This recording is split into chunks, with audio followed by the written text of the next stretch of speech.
Et salut à tous, c'est Jug, bienvenue sur The Wargame Syndicate.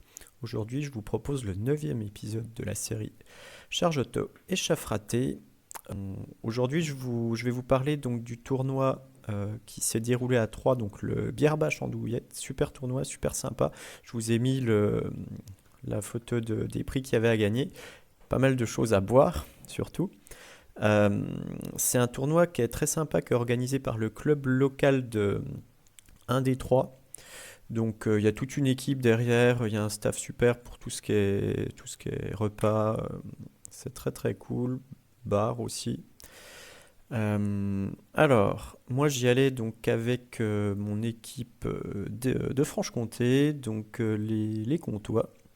Donc on était donc Vélux en ogre, Uchapti en UD, Juvin en nain, et puis moi-même en Kingdom of Aquitaine. Au niveau de la ronde 1, on va être apparié contre l'équipe Ottenbach, donc une des équipes, on va dire, qui peuvent prétendre au titre. Donc on commence dans le dur direct, on était sur Secure Target Bottleneck. Voilà notre matrice de pairing. L'idée, en fait, que je vais avoir ici, ça va être de jeter notre UD. Pourquoi faire? Parce qu'en fait, j'ai envie d'attirer potentiellement l'ob pour pouvoir le récupérer derrière. Et l'intérêt, en fait, c'est que je pense que ça pourrait m'éviter le Skaven aussi. Donc, je cherche en fait à essayer de choper un de mes plus. Et le reste, on a des choses beaucoup plus neutres. Donc, ça va aller cliquer, tout ça. Et puis là, en fait, j'essaye de valoriser les plus en jetant l'UD et puis en gardant le bretonien. Eux, de leur côté, ils vont jeter leur Skaven, donc ils vont venir avec le guerrier du chaos et l'orc. Et là, c'est un peu... Alors là, il y a deux plus, mais on sait que le guerrier du chaos, c'est quand même mieux que l'orc. Euh, Mais on décide quand même de faire jouer l'UD contre l'orc pour me permettre de ne pas avoir mon match orange. Et du coup, je récupère quand même un vert derrière. Julien, avec ses nains, va tomber contre Mielo Manscaven. Et puis Velux va jouer le miroir donc contre Zach. Au niveau des estimations, bon, on s'en sort pas trop mal. On a 2 plus, un égal moins et un égal. Alors, au niveau de ma partie, donc moi je tombe contre Seven. Au niveau de ma liste, c'est exactement la même qu'au tournoi de Burgonde Résurrection. Je me suis pas vraiment fatigué, c'est exactement tous les mêmes trucs, j'ai rien changé, pas un seul objet. Seven, lui, il va jouer donc une liste guerrier du chaos dans laquelle il a un master évocation, donc une magie de blast, c'est complété par un icon of infinite, donc il a des blasts pour l'armure, des blasts pour ce qui va pas avoir trop d'armure. Un petit capitaine qui porte le Binding Scroll et puis un boost supplémentaire. La base en guerrier avec en Zilote évidemment, paire d'armes classique, guerrier de Lust, 4 Chosen Knight de Lust, 2 Feldrak, un Elmo pour les TP et puis 2 fois 3 Force Word en ouverture de partie. Alors là-dessus, je m'estimais en vert parce que j'ai l'impression d'être quand même plus fort au corps à corps. Alors le Helmo va être pénible, surtout sur Secure Target, va bien falloir que je couvre tout ça. Mais je pense être plus fort au corps à corps que lui, et l'évocation me fait pas suffisamment mal pour que ça soit vraiment problématique. Donc je me voyais en vert. Euh, Au niveau de la partie, ce qui va se passer, je vais gagner le jet d'attaque-défense. J'hésite pas mal parce que je me dis quand même sur Secure Target, jouer en deuxième, c'est quand même très fort. Sauf que j'ai envie de lui mettre de la pression d'entrée et puis l'acculer dans sa zone très rapidement pour en fait qu'il y ait un minimum que le Helmo n'ait pas le temps d'installer son jeu en fait en quelque sorte. J'ai envie qu'il soit tout de suite sous pression. Donc je vais décider de tout poser pour commencer. Lui, il va me laisser le grand centre pour pouvoir un petit peu prendre les flancs. Du coup, ça fait que je pars de plus proche, donc ça me va quand même. Au niveau de sa magie, il va prendre le Magic Move, il va prendre le Distracting, le Gros Blast, donc le Soul Blight, les Spectral Blade, son héréditaire. Il a son héréditaire sur la barrette de Force Wand qui se trouve là, je crois. Le mage est là-dedans. Et il a le Rod of Battle sur son barbare qui est aussi là-dedans. De son côté, au niveau du secondaire, il va prendre Demonstrate Superiority, donc il doit me tuer un des deux packs de sergent. Il doit se dire que voilà, je vais sûrement un peu ouvrir la partie avec, c'est pas trop dur à tuer, donc ben, pourquoi pas. De mon côté, en magie, je vais prendre le setup full corps à corps, donc plus 1 en force, battle focus, frenzy, pas être blessé sur Muk 3+, les 4 grind, l'héréditaire et le totem. Je choisis les Feldrac avec la quête, j'hésite un peu parce que je me dis qu'ils vont sûrement être sur les flancs, moi je vais vouloir être au milieu, donc c'est peut-être pas ouf, mais après je me dis que j'en ai pas besoin sur les guerriers ni sur les Forsworn, les jugs ils risquent pas de les mettre en face si je prends la quête. Donc bon, je prends quand même les Feldrac en me disant qu'au moins ils m'embêteront pas. Au niveau de mon secondaire, je vais décider de choisir prendre 3 bannières. Donc bon, je veux aller au CAC, donc je me dis que je vais sûrement ramasser de la scoring, il faudra quand même en tuer 3. Alors, donc qui choisit ce côté-là? Il va placer son pion de Helmo juste là. Donc moi, ce que je veux faire, c'est que je veux quand même... je veux pousser suffisamment fort pour que ça soit compliqué pour lui de pouvoir gagner le scénario ou même le nuller. Enfin, je pars pour essayer de gagner le scénar, donc je me répartis partout. L'idée, c'est que les sergents qui sont ici, en fait, ils ont comme vocation d'aller bloquer directement le pion qui se trouve là, potentiellement. L'hippo se trouve ici, donc un petit peu... en fait, je me dis que peut-être qu'il va mettre un Feldrac là, donc en fait, je vais avoir besoin d'avoir ma bulle de com au début, ou s'il fait péter le portail, pour être en fait à 9 relances, relance parce que j'ai une discipline, donc du coup, je me dis, l'hippo, il est pas mal par là. Les courtes, sur ce qui sera sûrement mon flanc fort, c'est bien. Les quêteux qui partent de là, qui vont aller rabattre ici probablement. Le Green Knight au milieu pour aller essayer d'attraper quelque chose et le bloquer. Le Folk Hero au milieu, parce que comme ça fait une zone d'infiltration gigantesque. Le chaff au milieu pour aller chaffer selon où il va se mettre. Et ce qui sera probablement un peu plus mon flanc fort, bah, je vais mettre mon pack de chevaliers que je décide de mettre sur le côté parce qu'en fait je me dis que les Feldrac vont être sur les côtés, donc au moins j'ai un truc qui peut un peu zoner un Feldrac, donc c'est pas trop mal. Et puis l'unité là va un peu aller jouer le scénario. Alors comment est-ce qu'il répond à ça? Il va mettre de ce côté là donc son Feldrac Elder en paire d'armes, les 3 Forsworn damnation avec la bannière. Là c'est le pack qui ne peut pas fuir, qui n'est pas de Lust, ça c'est celui qui est de Lust. Là il y a 3 Forsworn damnation, le Helmo, les jugs, et puis le Feldrac arme lourde. Alors, quand je vois ça, qu'est-ce que je me dis? Je me dis, bon, déjà, ce qui est pas mal, c'est que je vais pouvoir aller bloquer la TP du Helmo. Moi, je veux aller l'acculer par là-bas. Il faut absolument que j'empêche son Helmo de TP des unités qui vont aller m'embêter sur le scénar là où je vais pas laisser beaucoup de trucs. Donc, déjà, ça me va bien qu'ils mettent pas le Feldrac par là, parce que du coup, on évite déjà un peu ce vis-à-vis là au début. Je me dis que bon, ben, on va pousser un petit peu tout droit et puis on va voir. Alors, au niveau des vanguards, ben là j'avance à fond. Il a bloqué toutes les infiltrations possibles. Pour ça qu'il est vraiment très proche du bord de table. Ce que je vais décider de faire, c'est que à mon T1, du coup, je vais partir de ce côté-là. Là, je vais avancer ici en bloquant le portail. Je me mets en position de charger, donc s'il y a quelque chose qui vient ici. L'hippo, j'ouvre à fond, c'est-à-dire que bon, ok, t'as la ND volant, mais t'es pas sûr de me laver. Si tu me laves, même si tu fais douche, je te ramasse aux courtes. Et puis si jamais tu me laves pas, je veux pouvoir contrecharger et moi je vais te ramasser derrière. Les quêteux avancent à fond. Le Green Knight aussi. Ici, je vais venir chaffer donc son gros pack. Je me dis que s'il me charge, c'est pas trop mal parce que bah en fait il va pas blaster, il va pas me mettre de soul blight, donc je suis assez content de ça, les jugs peuvent pas me charger, et si c'est eux qui viennent, bah ça c'est le pack qui peut pas fuir les charges, donc ça veut dire que je peux le ramasser derrière. Et si jamais il me laisse là, bah j'ai toujours mon chaff et je suis content aussi. Là j'avance, ah oui à noter qu'il avait fait sa vanguarde de défenseur ici, donc je peux pas trop avancer, je fais pour pas qu'il rentre, ici j'avance, je me mets hors de portée de charge de tout. En magie, j'hésite un petit peu parce que d'habitude je fais 4D oraison et puis 4D bête. Mais là je me dis, vu cette ouverture, je vais préférer mettre un white spike. Je suis pas sûr que ça soit une bonne idée parce que je sais que les oraisons vont me manquer. D'ailleurs, à noter, les oraisons, cette fois-ci, normalement, elles vont être toutes sur toutes les photos, donc vous allez pouvoir suivre le compte. Donc je commence à 4. Donc là, je décide de ne pas remettre d'oraison, de mettre white spike qui va laisser passer pour dissiper la bête. Bon, à son tour, il va pas venir, donc bon, bah, le White Spike sert un peu à rien. Je pense que fallait quand même sûrement mettre des oraisons. J'étais ok pour prendre cet échange, en fait, ça m'allait si ça dégageait vite. Là, il vient par ici, il veut pas que je le charge, il sort bien de mes lignes de vue. Ici, il recule contre le bord. Là, il va me charger pour me déchauffer avec le pack qui ne peut pas fuir. Ça recule un petit peu, ça avance. Les jugs se mettent hors de portée de charge de ça. Là, on bouge pas trop. En magie, il va me lancer un Soul Blight qui va, je sais plus s'il fait un gros jet ou je rate la dissipe, mais qui va faire un PV là-dedans. Donc ça va, bon le sort, je voulais le dissiper, bon, je peux pas le dissiper, mais au moins il me fait qu'un PV, donc c'est pas trop la cata. Et après il doit tenter des Spectral Blade là-dessus, je crois, parce que j'ai quand même des charges un peu longues, potentielles, ça peut venir assez facilement, ça aussi. Et ça peut-être sur un 6, je suis plus très sûr honnêtement.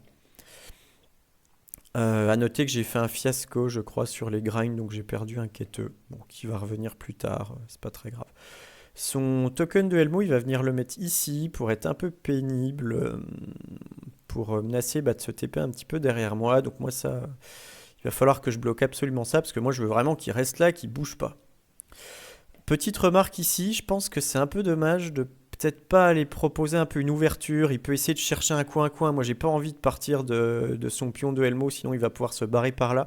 Donc là, je pense qu'il peut jouer un peu plus avec cette fille qui est quand même vraiment forte. En plus, ma magie, elle a pas vocation à aller repiquer par là. Donc si je prends la charge, je serai sûrement un peu sec. Donc bon, ça me va qu'il avance pas trop avec ça. Ok, alors, à mon tour, qu'est-ce que je vais faire? Bah, je vais envoyer Keteux plus Green Knight là-dedans. Il s'était retourné. Là, le flanc va être menacé, je crois, sur une charge à, je sais plus, 4 ou 5. Donc je mets l'hippo en hors direction. Si jamais il vient, je peux contrecharger avec les courtes. Il peut pas s'échapper par ici, hein, bloquer la sortie. Et je regarde pour être en portée de GB en fait après refaux. C'est-à-dire que je vais me refaux par là. Et puis j'aurai toujours la GB. Le Folkiro s'infiltre derrière. Là, je viens bloquer l'infiltration avec le Helmo. Ça recule pour toujours couvrir l'infiltration par ici. Et en même temps, le fait de bloquer ça laisse une charge à 5 à ses jugs. Donc en fait, je me mets en position que s'il charge, qui fait une irée, bah, je peux quand même le ramasser de flanc avec mes Rilms. En magie, je vais... qu'est-ce que je vais faire? Je pense que je vais me booster, je crois. Ouais, alors ce que je me dis, ouais, ça je me rappelle. En fait, j'ai une irée à 8 là-dedans, avec le Green Knight. Elle m'intéresse beaucoup parce que ça fait qu'en fait, je lock tout le monde. Le sorcier va pas pouvoir s'échapper du pack après. Donc celle-là, je vais la prendre. Donc je me mets en fait en mode, de toute façon, les guerriers, je vais les déglinguer. Donc je vais lancer des boosts là-dessus pour en fait arriver assez fort dans ce corps à corps là. Au niveau oraison, je vais mettre un enfin plus 2 offensive là-dessus, je crois. Et le Green Knight, il me semble qu'il en prend pas. Donc je vais mettre Battle Focus Frenzy.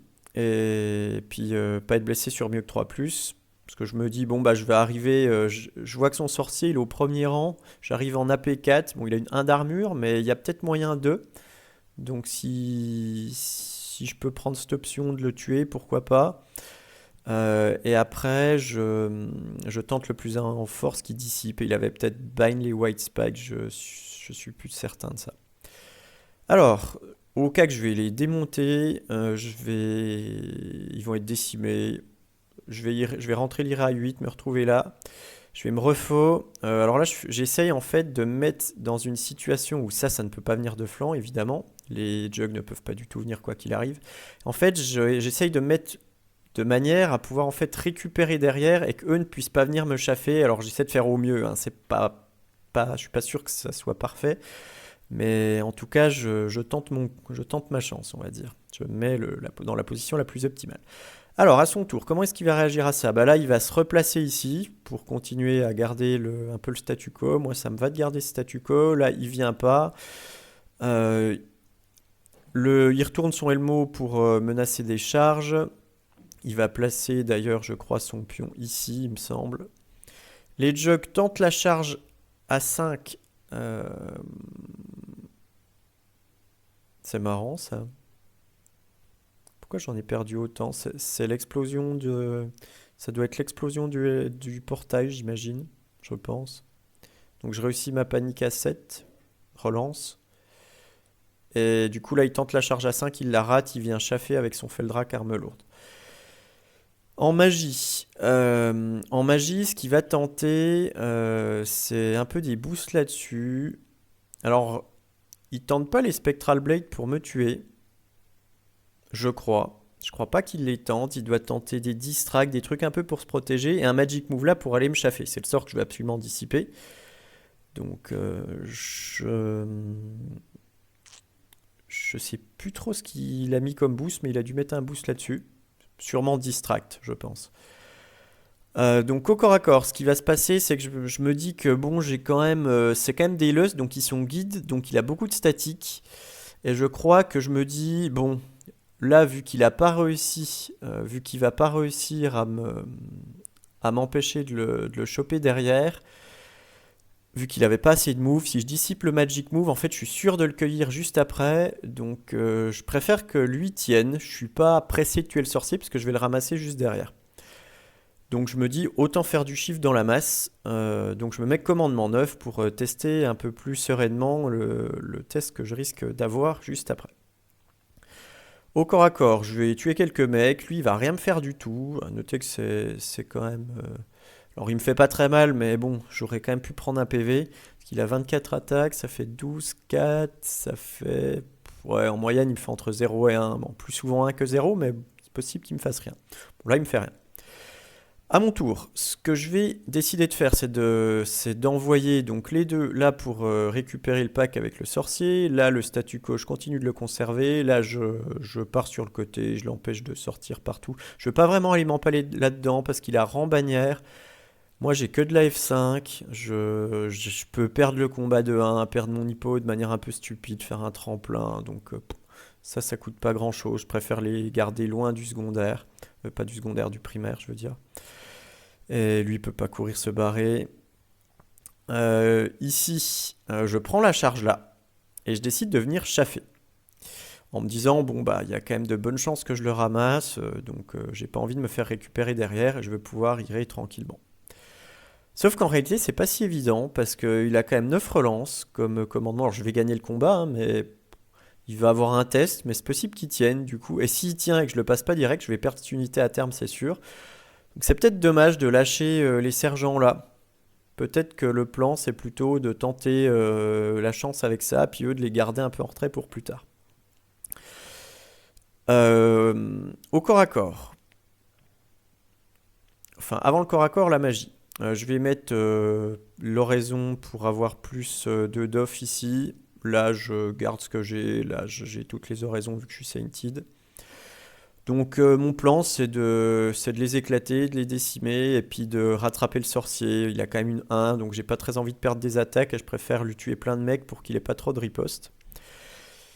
Alors l'idée que j'ai en tête c'est que là en fait il va falloir le ramasser et derrière bah, pas se faire contrecharger. Le problème c'est que les quêteux là en fait vont être coincés. Dans le sens où je peux aller j'ai iré à 8 pour taper le bord de table et pivoter. Le Fey Knight, il a iré à 9 là-bas pour aller choper le bord de table et se pivoter. Et puis lui est assez proche. Mais le problème, en fait, c'est que si je rate, je vais me prendre des trucs de flanc que je vais pas pouvoir vraiment éviter. Donc en fait, mon idée ici, bah en fait, ça va être de le faire fuir par ici, grâce à lui là, pour en fait aller locker cette unité et après me reformer pour être face au Elmo. Comme ça, au pire, je mets peut-être un peu en danger ça d'une charge de dos, mais derrière, au moins, mes quêteux sont tranquilles. Donc, sachant qu'il va y avoir 2 corps à corps de suite, je me dis, bah, c'est peut-être plus intelligent de booster, donc c'est les singles. Peut-être que ça se tourne là qui dissipe qui bind les grinds, finalement. Je vais me passer Frenzy Battle Focus ici, et il va dissiper plus en force. Ici, je me suis naturellement mis l'oraison plus de offensive pour le toucher à 3+. Au corps à corps, je vais vaporiser son unité, il va en rester quelques-uns, ils vont être décimés ou presque. Mais ce qui va être un peu dommage pour moi, c'est qu'en fait, il va tuer lui. Donc il a 9 attaques, c'est du 3, ça fait 6, c'est du 4, ça fait 3. J'ai une 1 d'armure, ça fait 0,5, ça fait 0,33 avec l'invue. Et en fait, il me fait les 2 PV. En fait, ça m'arrange pas du tout parce qu'en fait, je peux plus aller poursuivre par là pour aller bloquer ça, ce qui fait que le flanc des quêteux est exposé. Donc là, le truc, c'est que lui va fuir que de 5. Je me dis, bon, le Green Knight, il va quand même y arriver, 5, ça devrait marcher. Donc sur un 9, il va taper le bord et se remettre de face sur le Helmo. Et eux, bah tant pis, je vais accepter la charge de flanc, je me mets juste de face sur le Helmo, et puis on espère que ça va le faire. Ça peut être un peu dangereux quand même. Donc on va voir ce qui va se passer. Hmm, Sur l'iré, avant que je passe à score à corps, je fais que 8. Donc en fait, je me retrouve de flanc sur le Helmo, mais par contre, au moins, il est redirigé. Ici, je vais complètement me rater. Je crois que je fais un PV. Et lui, il se rate complètement et fait qu'un PV. Du coup, il a un test à 7 relances. Je pense qu'il... C'est pas du tout improbable, en fait, et il va tenir son test, son 7 relances. Bon, de toute façon, je pense qu'il fallait tenter la charge. Je suis pas sûr que c'était intéressant. J'aurais pu peut-être courir sur le côté, mais j'aurais été en danger là-dessus. Bon, bah, je me suis mis devant. Je pense qu'il fallait quand même la tenter. Mais là, du coup, le problème, c'est que je me retrouve bloqué. Je vais me les faire croquer à terme. Et là, je donne ça pour chaffer un combat qui est déjà perdu. Donc là, je pense qu'il y a. C'est quand même une erreur, ça, parce que là, quand même, ouais, ça passait. Je suis même pas sûr que ça passe une fois sur deux, en fait, avec son test. Parce que moi, je dois lui faire 3 PEV normalement. Lui, il doit m'en faire, allez, un ou deux, mais je pense plus souvent deux. Donc en fait, 7 relances ou 6 relances, c'est les résultats les plus probables. Du coup, bah, ça doit souvent tenir ce truc. Donc c'est dommage d'aller lâcher ça. Surtout que bah, ça va servir encore, parce que là, du coup, je suis en train de perdre toutes mes scorings qui peuvent jouer le primaire de ce côté-là. Donc c'est dommage. Ça va rendre compliqué la victoire sur le primaire. Alors, à son tour à lui, bah, il va prendre évidemment la charge de flanc là, il va tenter sa chance, hein. Là, il tente la charge de flanc aussi. Là, il se replace de face et il décide d'aller ouvrir de ce côté-là, en face de mes montées de sergent. Il prend le chaf, et puis là, bon, bah, on est déjà au cac. Il a plus de magie, donc on va directement passer au corps à corps. Le corps à corps ici, à noter que dans ma refo, je m'étais placé pour être en portée de général. Je me mets un vu à 5 et je me dis, bon bah, il va falloir que ça tienne. Ça, c'est quand même bien dangereux quand même. Parce que lui, il arrive avec charge flanc bannière, donc il a 4 et moi j'ai rang bannière, grande bannière, banneret, j'ai 4 donc ça se joue au PV. Je crois qu'il gagne de 1. J'ai un 8 relance que je tiens, donc tout va bien. Par contre, je rate le test pour me retourner à 9, donc bah, je reste comme ça. Ici, ici, il va rien me faire. Le Green Knight, il a littéralement tanké toutes les attaques qu'il a pris. Et moi, je crois que je lui fais 3 PV. Est-ce que c'est possible ça? Parce que je me rappelle qu'après, je perds de 3. Non, je dois pas lui faire autant. Peut-être pas quand même. Non, je crois que je dévisse un peu, mais lui fait rien non plus. Toujours est-il que je perds de charge flanc, donc je perds de 3. Ouais, donc j'ai rien fait du tout, et lui m'a rien fait du tout. Et 5 relances, que je vais tenir aussi, et lui va réussir son... Non, ça doit être un 6 relances, parce que j'ai dû mettre commandement 9 ici, je pense. Ou peut-être que... Ah, j'ai un doute. Là, j'ai raisonné là-dessus. Non, parce que je raisonne là, je pense. Donc lui, il a rien. À mon avis, il a rien. C'est pour ça qu'il est à 5 relances. Il est à 5 relances parce que je perds de 3. Donc là, je réussis mon test. Donc ça, c'est un petit coup de chance qui m'évite de perdre 3 PEV. Et je réussis à me retourner sur un test à 8. Donc bon, bah là-dessus, assez chanceux quand même. Ici, il va me nettoyer. Il va décider de faire une irée pour s'échapper des quêteux. Là, bah, il va un peu encore galérer. On va faire une égalité. Bon, j'ai quand même 2 de statique d'avance sur lui. Et il doit me faire que 2 PV, je crois. Ouais, c'est ça. Donc, bah, ça reste tel quel. Mon T4, alors là on se rend compte que niveau de timing ça va pas le faire du tout. En fait, il a pris ses 3 minutes au début, on a dû attendre que le joueur qui faisait les 3 minutes finisse son déploiement, donc on a perdu un peu de temps. Puis après moi quand je suis allé faire les 3 minutes pour les trois autres membres de l'équipe, bah en fait ça a fait perdre encore beaucoup de temps, ce qui fait qu'on s'est vite rendu compte que ça allait être compliqué de faire tous les tours. Donc malheureusement on jouera 4 tours. Donc on se met d'accord sur le fait que c'est le dernier tour. Donc là, bah, je vais simplement reprendre du primaire ici au T4. Évidemment, au T3, on en avait pris un chacun. Donc je m'assure de prendre du primaire là, ça je me retourne, je fuis la charge, je perdrai la moitié des points. Là je viens pour mettre le com 9 partout. Eux vont être perdus, bon tant pis. Et je vais décider de me full booster ici, donc je sais plus trop ce que je passe, mais je me booste, peut-être ça doit être plus en force. Cette fois-ci, je crois qu'on fait égalité, et je vais réussir à me retourner sur un test à 9.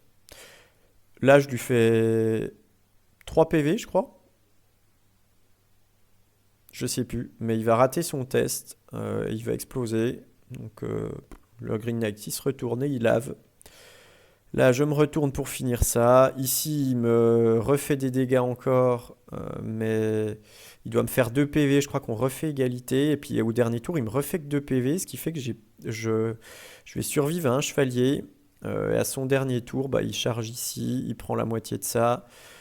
Ici, je vais finir par éclater cette unité, ce qui est très bien parce que du coup, c'est quand même le secondaire. Parce que lui, il a le sien parce qu'il a tué les sergents. En plus, c'est vrai que je ne l'ai pas dit tout à l'heure, mais ça, c'est dommage, c'est quand même le secondaire en plus. C'était vraiment une erreur. Le mien de secondaire, c'était tuer ses bannières. Donc ça, c'était la troisième. Donc je réussis à la finir. Donc ça fait que je prends mon secondaire aussi. Ce qui fait que finalement, ça finit sur un 13-7, donc je prends pas mal de points, il m'en prend un petit peu aussi. On se nulle le secondaire et on se nulle le primaire. Au niveau de ce qu'on peut dire de l'analyse de la partie, euh, je pense que j'ai un peu sous-estimé l'effet le drac. En fait, là, quand j'ai vu que j'ai galéré là, je me suis dit que là, ça allait être aussi compliqué. Du coup, je me dis qu'il aurait sûrement plus pu jouer avec. Surtout celui-là, ça m'aurait bien embêté, je pense. Il m'a avoué après la partie avoir confondu ses packs. En fait, celui qui était fearless, c'est celui qui pouvait fuir. Donc c'est pour ça que j'ai pu attraper un peu facilement celui-là au début. Je pense que au niveau de mes erreurs, ma principale erreur, c'est quand même ça là. C'est d'aller chaffer ce truc-là. Parce que je chaffe pour un truc qui va marcher même pas une fois sur deux. Et c'est le secondaire. Donc ça, c'est vraiment nul. Pour la suite, j'ai hésité, j'ai questionné le fait de ramener l'hippo plus rapidement dans le jeu, euh, au lieu d'aller perdre trop de temps là-bas. Le chaff, je pense qu'il faut le faire sûrement, et qu'après, peut-être ça sert à rien. Mais j'avais la sensation que s'il poussait, qu'il venait avec ça, bah, peut-être qu'il pouvait me mettre en danger là, surtout qu'il joue en deuxième. Donc c'est un peu un placement qui fait que j'ai moins d'unités ici, mais d'un autre côté, ça me permet d'être tranquille là. Donc ça, je sais pas trop. C'est peut-être ouvert à débat. Voilà, voilà. Au niveau de la ronde, on va s'incliner 39 à 41. Donc bon, sur une des équipes favorites, ça va. Euh, on est globalement autour de l'égalité, donc bon, ça commence de manière convenable.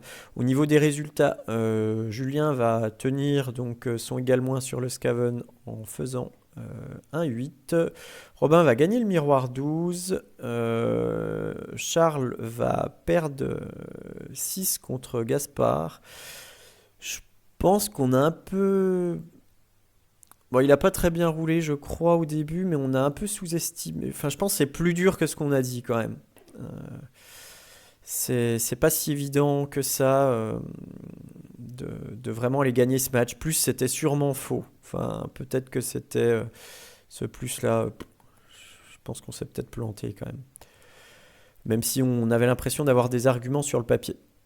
Ok. Eh ben écoutez, ça sera tout pour ce rapport de bataille. Je vous remercie d'avoir visionné et puis je vous souhaite à très vite sur la chaîne. Ciao tout le monde.